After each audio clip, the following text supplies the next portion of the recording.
ભગવાનની આ કારતક મહિનામાં એક લીલા કરી, દામોદર લીલા. માં યશોદા વિચાર કરે છે કે મારો દીકરો બીજાના ઘરે માખણ ચોરી કરવા જાય તો હું મારી જાતે જ માખણ ન બનાવું અને મારા લાલાને ખવડાવું. એટલે સવારમાં દિવાળીને દિવસે, કાળી ચૌદસ પછી શું આવે? દિવાળી. આ વખતે ક્યારે છે? કઈ તારીખ છે? 15 તારીખ છે. તો એ દિવાળીને દિવસે છે ને, માં યશોદા સવારમાં કેટલા વાગે ઉઠ્યા હતા? 4 વાગે. 4 વાગે ઉઠીને સ્નાન કરી અને મોટી ગોળી આવે ને, માટલું, એમાં દહીં નાખ્યું અને પછી શું કરે?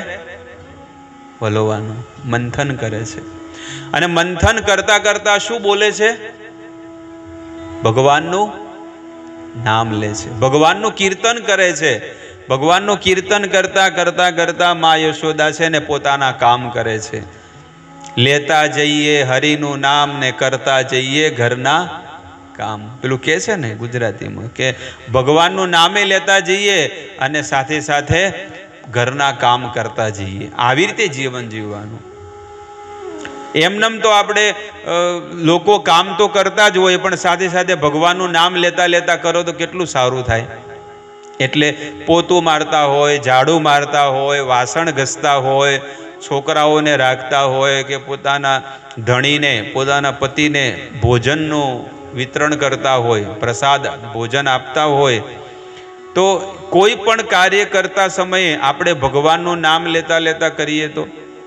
તમે ભોજન કરતા હોય અને ભોજનનો કોળિયો જ્યારે મોઢામાં મૂકો ત્યારે રામ, કૃષ્ણ, ગોવિંદ એવું નામ લેતા લેતા કરો તો કેટલું સારું કહેવાય. પણ કોણ કરે છે? લાવજો.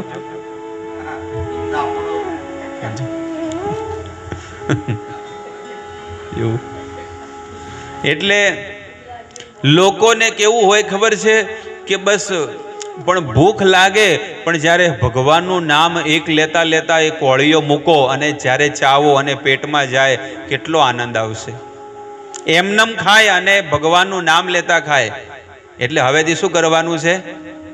કોળીઓ આપણે લઈએ તો શું નામ? મનમાં નામ લેવાનું. એવું નહીં કે પછી બોલવાનું રામ રામ ને ખાતા જાય, એવું નહીં, પણ મનમાં બોલતા રહેવાનું હરિનું નામ. અથવા તો મોબાઈલ હોય તો મોબાઈલમાં ભગવાનની કથા સાંભળતા સાંભળતા કરો. અને સારા વિચારોથી તમે જ્યારે ભોજન કરો અને એનું પાચન થાય તો તમારા અંદર જે શક્તિ બને એ કેવી હોય? આધ્યાત્મિક હોય શક્તિ. એટલા માટે ભગવાનનું નામ લેતા લેતા કોઈ પણ કામ કરતું જવું જોઈએ. માં યશોદા વલોવે છે દહીં. દહીં વલોવતા વલોવતા હરિનું કીર્તન કરે છે, ભગવાનનું કીર્તન કરે. અને ભગવાન જાગ્યા. ભગવાન જાગી ગયા અને ભગવાન વિચાર કરે છે કે મને કોણ જગાડે છે, મને કોણ બોલાવે છે. કારણ કે જ્યારે ભગવાનને કોઈ નામ લે એટલે ભગવાન જાગી જાય અને ભગવાન એની પાસે જાય છે. એટલે ભગવાન ઉઠી ગયા અને ઉઠીને ખાટલો બહુ મોટો ખાટલો હતો, ઊંચો. પલંગ કેટલો હતો? ઊંચો હતો. નાનું બાળક હોય તો નીચે ઉતરી શકે? એટલો ઊંચો પલંગ હોય તો ન ઉતરી શકે. એટલે ચાદર પકડી અને શું કરે? ધીરે ધીરે ઉતરવાની કોશિશ કરે. પણ ચાદર તો પકડી છે ને પગ નીચે જમીન ઉપર પહોંચતા નથી. હવે શું કરે? અધ વચ્ચે લટકી ગયા. પછી ભગવાન કે જે થાવું એ થાય, અને ધડામ દઈને ભગવાન નીચે પડી ગયા. અને જેવા નીચે પડ્યા એટલે ભગવાન પછી ધીરે ધીરે ધીરે મા પાસે ગયા અને એનો સાડીનો છેડો ભગવાને પકડી લીધો, યશોદાનો.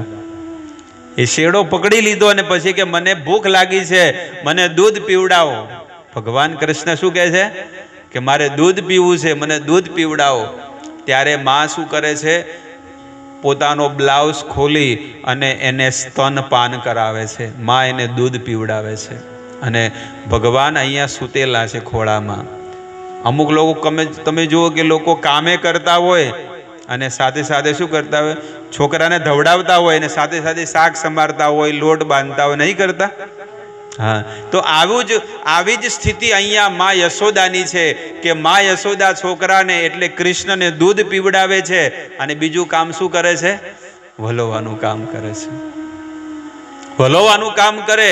એટલે રહોડામાં છે ને, રસોડામાં ચૂલા પર દૂધ મૂક્યું હતું. એટલે દૂધ મૂક્યું એટલે દૂધ શું કરે? ઉભરાવાનું. દૂધ વિચાર કરે છે કે હવે ભગવાન માનું સ્તનપાન કરે, મા યશોદાનું દૂધ પીવે, એટલે મને હવે પીવાના, મારી હવે શું વેલ્યુ રહી? એટલે એ દૂધ શું વિચાર કરે છે કે હવે હું શું કરું? આત્મહત્યા કરી દઉં. દૂધ શું વિચાર કરે છે કે હું આગમાં કૂદી અને મરી જાઉં, આત્મહત્યા કરી દઉં. એટલે તમે જુઓ કે ગેસ ફાસ હોય અને અશુભાનું દૂધ આવે, ઉપર આવે એટલે અવાજ આવે ને ઉભરાવાનો. આપણે કોઈ પણ કામ કરતા હોય, પાણી ભરતા હોય, કપડાં ધોતા હોય, વાસણ ધોતા હોય, પોતું મારતા હોય, તો અશુભાનું શું કરીએ આપણે? હાય હાય, હું તો દૂધ મેલું, હું તો ભૂલી જ ખબર જ નહીં. હા, એટલે માં યશોદા પણ વિચાર કરે છે કે મેં દૂધ મૂક્યું છે રસોડામાં, અને પછી ટેબલ પર બેઠા બેઠા માં યશોદા અહીંયા જોવે છે, તો ભગવાનને નીચે મૂક્યા અને શું બચાવવા ગયા? દૂધ બચાવવા ગયા. અને જેવું દૂધ બચાવવા ગયા, ભગવાનને આંખો લાલ લાલ થઈ ગઈ કે જુઓ તો ખરા, છોકરાને છે ને ભૂખ્યો રાખી અને દૂધ બચાવવા જાય છે, 50 રૂપિયાનું દૂધ. અને મને પ્રાપ્ત કરવા માટે લોકો કેટલી ભક્તિ કરે, મહેનત કરે, તોય હું કોઈને દર્શન આપતો નથી. અને આના ઘરે આવ્યો છું તો આને કોઈ કદર નથી. મફતના ભાવનો મન મૂકીને જતી રહી. એટલે ભગવાનને ગુસ્સો, બાજુમાં પથ્થરો પડ્યો હતો. શું કર્યું? ગોળીને ફોડી દીધી. આમ ઢબ કહીને માર્યું, આમ નીચેથી માર્યું એટલે આખું માટલું દહીંથી ભરેલું હતું. શું થયું? આવડો હોલ પડી ગયો અને બધું દહીં આખા ઘરમાં, બધે ગોકુળમાં જે એમનું ઘર હતું ને, બધે ફેલાઈ ગયું દહીં. બધે ફેલાઈ ગયું. એટલે હવે ભગવાનને વિચાર આવ્યો કે હવે તો શું થશે? હવે શું પડશે? હવે માર પડશે. ભગવાન હવે દોડ્યા. હવે આવડા પગ ભગવાનના. કેટલા પગ? નાના બાળકના કેટલા હોય? આવડા નાના શેકડા પગ હતા. એ નાના પગથી ધીરે ધીરે પેલા દહીં હતું ઢળેલું, એમાં દહીં દોડે.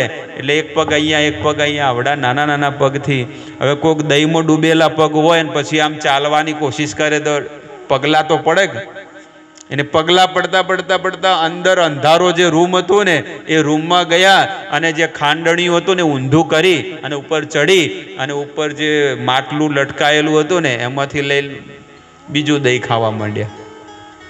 માખણ ને દહીં જે બન્યું હતું ને એ લઈને ખાવા માંડ્યા. અહીંયા સુખદેવ ગોસ્વામી મહારાજ પરીક્ષિતને કહે છે, ઉત્તાર્ય ગોપી સુશ્રુતમ પ્રય પુનઃ પુનઃ પ્રવિષ્ટ સંદશ્ચ તપ્તમક્રમ ભગ્નમ વિલોક્યમ શ્રુતકર્મત જજાહતમ ચાપી ન તત્ર પશ્યતિ. હવે શું કહે છે કે યશોદાજી ઉભરાતા દૂધને ઉતારીને પછી દહીં મથવાવાળા ઓરડામાં આવ્યા તો ત્યાં જોવે તો દહીં મથવાની ગોળી ટુકડે ટુકડા થઈ ગયા છે. આખું માટલું ફૂટી ગયું. અને તેઓ સમજી ગયા કે આ કામ મારા લાલાનું છે. કોનું છે? મારા લાલાનું કામ છે. એવું વિચારીને તેઓ હસ્યા, પણ ત્યાં લાલાને તેમણે જોયો નહીં. થોડોક હસવું તો આવે કે ના આવે કે હવે મારો છોકરો મોટો થઈ ગયો, આમ કે કેવું બુદ્ધિમાનીથી કામ કર્યું છે એમ. અને હવે માં યશોદા આમ તેમ એ છોકરાને શોધે છે, કૃષ્ણને. આમ તેમ શોધવાથી ખબર પડી કે શ્રી કૃષ્ણ એક ખાંડણીઓ ઊંધો વાળી અને તેના પર ઊભા રહી અને જે માટલામાં જે માખણ વધ્યું છે ને, પડ્યું હતું, એ માખણ વાંદરાઓને ખવડાવી રહ્યા છે. હવે વાંદરાઓને કેમ ખવડાવી રહ્યા છે? એટલે વાંદરાઓને એટલા માટે ખવડાવ્યું કે ભગવાન કહે છે કે તમે ત્રેતાયુગમાં ઘણી મહેનત કરી, વાનર સેનાએ નથી કરી ભગવાન રામની, એટલે હવે એનું હાટું વાળવાનું. પગાર આલ્યો નતો એ ટાઈમે, એટલે હવે શું કરું છું? તમને બધી મહેનતાણું હું આપું છું. આવી રીતે ભગવાન બધા વાનરોને માખણ ખવડાવી રહ્યા છે. ક્યારેક પણ તેમને એવો ડર લાગે છે કે ક્યાંક મારી ચોરી પકડાઈ ન જાય, તેથી તેમના ચંચળ નેત્રો ભય શક્તિ જાણતા હતા. આ જોઈને યશોદાજી પાછળથી ધીરે ધીરે તેમની પાસે પહોંચી ગયા. માં યશોદાએ જોયું કે આ કૃષ્ણ ત્યાં ઓલા અંધારા ઓરડામાં રૂમમાં છે, એટલે ભગવાનને પકડવા ગયા.